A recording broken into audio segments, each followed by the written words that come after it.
বন্যায় লক্ষ্মীপুর জেলার ক্ষেতের ফসল নষ্ট হয়ে গেছে, ভেসে গেছে মাছের ঘের। গবাদি পশু নিয়ে বিপাকে পড়েছেন দুর্গতরা। ক্ষতি পোষাতে দীর্ঘ সময় লাগবে বলে ধারণা তাদের। লক্ষ্মীপুর পৌর শিশু পার্ক এলাকা থেকে বন্যা পরিস্থিতির সর্বশেষ খবর জানিয়েছেন সহকর্মী সোহেল রানা। লক্ষ্মীপুরে চলমান বন্যায় জেলার ৫টি উপজেলায় বন্যায় আক্রান্ত হয়েছে।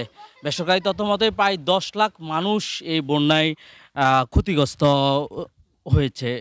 তলিয়ে গেছে মসজিদ, মাদ্রাসা, রাস্তাঘাট, কৃষি জমি, মাছের ঘের সহ বিস্তীর্ণ এলাকা। এরই মধ্যে রামগতি, কমলনগর, রায়পুর, রামগঞ্জ ও সদরের একাংশের পানি কিছুটা কমলেও এখনও নিমজ্জিত। তবে অপরিবর্তিত রয়েছে সদর উপজেলার পূর্ব অঞ্চলের বন্যা পরিস্থিতি। ফলে এখানের মানুষ চরম দুর্ভোগ পাচ্ছেন। মূলত এখানের পানি উজানের পানি, অর্থাৎ নোয়াখালী ও ফেনী থেকে আসা। এদিকে ঘর ছেড়ে অন্যত্র আশ্রিত মানুষগুলো দিন দিন জ্বর ও ঠান্ডাজনিত রোগসহ বিভিন্ন রোগে আক্রান্ত হয়ে পড়েছে। এর মধ্যে বেশি আক্রান্ত হচ্ছে আশ্রয় কেন্দ্রের মানুষগুলো। এমন পরিস্থিতিতে সবচেয়ে বেশি স্বাস্থ্য নিরাপত্তাহীনতা রয়েছে শিশু ও বৃদ্ধরা। এদিকে গতকাল দুর্যোগ ব্যবস্থাপনা ও ত্রাণ মন্ত্রণালয়ের উপদেষ্টা ফারুকী আজম বীর প্রতীক লক্ষ্মীপুরে বন্যা কবলিত এলাকা পরিদর্শন করেছেন। এ সময় তিনি খুব দ্রুত বন্যা বিপর্যয় কাটিয়ে উঠবে এবং এর পুনর্বাসন কর্মসূচি শুরু করার কথা জানান।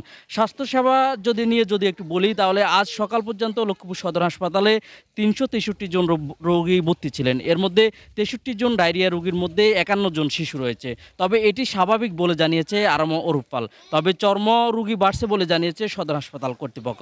এই মুহূর্তে সবচেয়ে জরুরি এবং গুরুত্বপূর্ণ বার্তাটি হচ্ছে লক্ষ্মীপুর প্রত্যন্ত অঞ্চল ও এলাকায় নিরাপদ খাবার, পানি ও খাদ্য সহায়তা আরও বেশি জোর বাড়াতে হবে। সব মিলিয়ে বন্যা পরিস্থিতি কবে পর্যন্ত শেষ হবে এটি কিন্তু এখনো পর্যন্ত বলা যাচ্ছে না।